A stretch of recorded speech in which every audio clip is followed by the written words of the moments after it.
జ్యోతిరావు పూలే గారి 135వ వర్ధంతి ఈరోజు మందమర్రి పట్టణ కార్యక్రమంలో జరుపుకోవడం జరిగింది.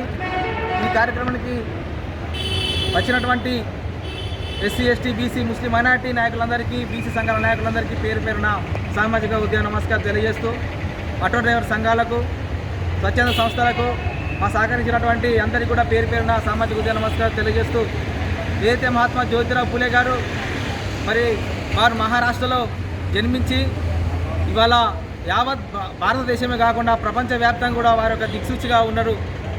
మరి ఏదైతే ఈ దేశానికి భారత రాజ్యాంగం రచించినటువంటి బాబాసాహెబ్ అంబేద్కర్ గారే స్వయంగా వారే చెప్పారు, మహాత్మా జ్యోతిరావు పూలే గారు నాకు గురువు లాంటి వారు, నాకు గురువు అని చెప్పారు.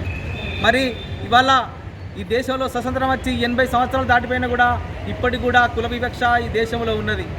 మరి స్వతంత్రం రాకముందు నుంచే మహనీయులు ఎంతోమంది వారికి కుల వివక్ష ఉండకూడదని, అందరం కలిసి ఉండాలని, ఎస్సీలు, ఎస్టీలు, బీసీలు, మైనార్టీలంతా కలిసి ఉండి మన దేశ ఐక్యత చాటి చెప్పాలని చెప్పి తెలియజేశారు.